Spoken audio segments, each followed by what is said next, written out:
Sir ನಿಮ್ ಪಕ್ಷದ ಶಾಸಕರು ಮತ್ತು ಸಚಿವರು ಈಗ ಇಬ್ರು ಹೊಂದಾಣಿಕೆ ಮಾಡ್ಕೊಂಡಿದ್ರಿ. ಅವರು ಇದುವರೆಗೆ ಬೇರೆ ಬೇರೆ ಆಗಿದ್ರು, ಅವರು ಈಗ ಹೊಂದಾಣಿಕೆ ಆಗಿ ಹೋಗ್ತಾರ. ಸಂದೇಶ ನೀಡುವಂತ ಪ್ರಯತ್ನ ಮಾಡ್ತಾರೆ. ಯಾರು ಬೇರೆನೂ ಇರ್ಲಿಲ್ಲ, ಏನಿಲ್ಲ. ನೀವ್ ಬೇರೆ ಮಾಡ್ತಾ ಇದೀರ. ಅಲ್ಲ ಸರ್, ಮಾತಾಡಿದ್ರಲ್ಲ ಸರ್ ಅವರವರೇ. ಅಭಿಪ್ರಾಯ ಹೇಳಿದ ತಕ್ಷಣ ಬೇರೆ ಬೇರೆ ಅಂತಲ್ಲ ಮಾಡಿದ್ರು, ಪ್ರತ್ಯೇಕ ಸಭೆ ಮಾಡಿ ಎಲ್ಲ ಮಾಡಿದ್ರು ಸರ್. ಅವರು ಅಭಿಪ್ರಾಯ ಹೇಳಿದ್ರಲ್ಲ sir. All our MLAs are unitedly will face the opposition. Thank you. Sir, ಈಗ ಬಿಜೆಪಿ ನಾಯಕರುಗಳು ಜೆಡಿಎಸ್ ನಾಯಕರುಗಳು ಸದನದಲ್ಲಿ ನಿಮ್ಮ ವಿರುದ್ಧ ಪ್ರತಿಭಟನೆಗಳನ್ನ ಮಾಡ್ತಾರಂತೆ ಸರ್. ಮಾಡಿ ಏನು ವಿಚಾರ ಇದೆ? ಖಾಲಿ ಟ್ರಂಕ್.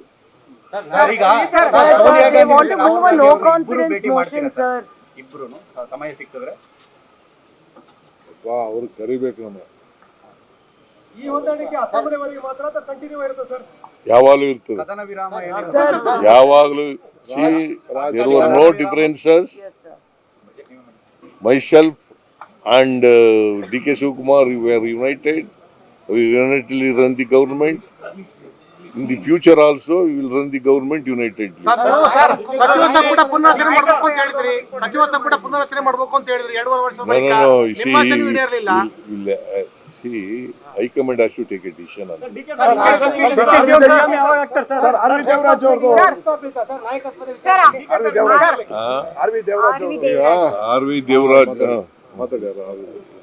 R.V. ದೇವರಾಜ್ ಅವರು MLA ಆಗಿದ್ದವರು, MLC ಆಗಿದ್ದವರು. ಅವರು ನಿಧನ ಆಗಿರ್ತಕ್ಕಂಥದ್ದು ಬಹಳ ದುಃಖದ ವಿಚಾರ. ಅವರಿಗೆ ಸುಮಾರು 67 ವರ್ಷ ಆಗಿತ್ತು.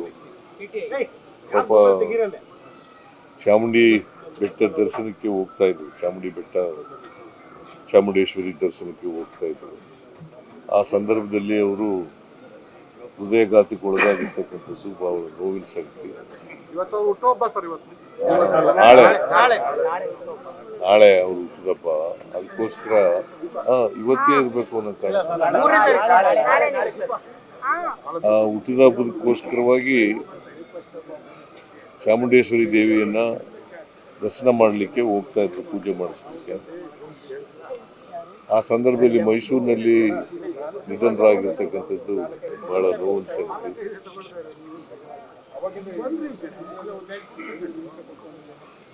ದೇವರಾಜ ಅರಸರವರು, ದೇವರಾಜು ಅವರು ಒಬ್ಬ ಪಕ್ಷದ ನಿಷ್ಠಾವಂತ ಕಾರ್ಯಕರ್ತ. ಅವರ ಅಗಲಿಕೆಯಿಂದ ಪಕ್ಷಕ್ಕೆ ದೊಡ್ಡ ಹೊಡೆತ ಬಿದ್ದಿದೆ. ಮೊನ್ನೆ ಈಗ 1 ವಾರದ ಹಿಂದೆ ಬಂದಿದ್ರು, ನನ್ನ ಭೇಟಿ ಮಾಡಿದ್ರು. ಕೆಲವು ಟ್ರಾನ್ಸ್ಫರ್ಗಳ ಬಗ್ಗೆ, ಇನ್ಸ್ಪೆಕ್ಟರ್ಗಳ ಬಗ್ಗೆ, ಪೊಲೀಸ್ ಇನ್ಸ್ಪೆಕ್ಟರ್ಗಳ ಬಗ್ಗೆ ಬಂದಿದ್ರು. ನಾನು ಮಾಡುವಾಗ ಮಾಡಿಕೊಡ್ತೀನಪ್ಪ ಅಂತ ಹೇಳಿದ್ದೆ. ಸೊ ಇವ್ರಿಗೆ ಈಗಿದ್ದ 3 ದಿನಗಳಿಂದ ಭೇಟಿಯಾಗಿದ್ರಂತೆ. ಅದು ಅವ್ರಿಗೂ ಪಕ್ಷದ ವಿಚಾರವಾಗಿ ಬಹಳ ನಿಷ್ಠಾವಂತ ಕಾರ್ಯಕರ್ತ. ಸೊ ಅವರನ್ನ ಅಗಲಿಕ್ಕೆ ಬಹಳ ನೋವಾಗಿದೆ. ಅವರ ಆತ್ಮಕ್ಕೆ ಚಿರಶಾಂತಿ ದೊರಕಲಿ ಅಂತೇಳಿ ಪ್ರಾರ್ಥನೆ ಮಾಡ್ತೀನಿ. ಅವರ ಅಪಾರವಾದಂಥ ಅಭಿಮಾನಿಗಳಿದ್ದಾರೆ. ಅವರ ಎಲ್ಲ ಅಭಿಮಾನಿಗಳಿಗೆ, ಅವರ ಕುಟುಂಬ ವರ್ಗದವರಿಗೆ ಅವರ ಸಾವಿನ ದುಃಖವನ್ನು ಭರಿಸ್ತಕ್ಕಂಥ ಶಕ್ತಿ ಕೊಡಲಿ ಅಂತೇಳಿ ಪ್ರಾರ್ಥನೆ ಮಾಡ್ತೀನಿ. ತುಂಬಾ ದಪ್ಪ ಇದ್ದೀರಾ, ಅದರಲ್ಲೂ ಯಾವುದೇ ಸೈಡ್ ಎಫೆಕ್ಟ್ ಇಂದ ಸಣ್ಣ ಆಗ್ಬೇಕಾ?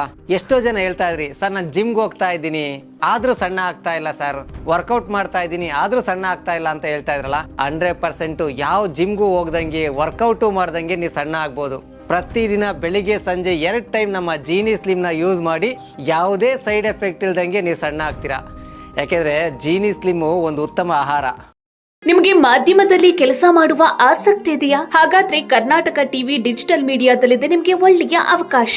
ಆಯ್ಕೆಯಾದವರಿಗೆ ಉಚಿತ ತರಬೇತಿ ಕೊಡ್ತೀವಿ. ತರಬೇತಿ ನಂತರ ಕೆಲಸ ಮಾಡುವ ಅವಕಾಶನೂ ಕೊಡ್ತೀವಿ. ಈ ಕೂಡಲೇ ನಿಮ್ಮ ಮಾಹಿತಿಯನ್ನ ಮೇಲ್ ಮಾಡಿ.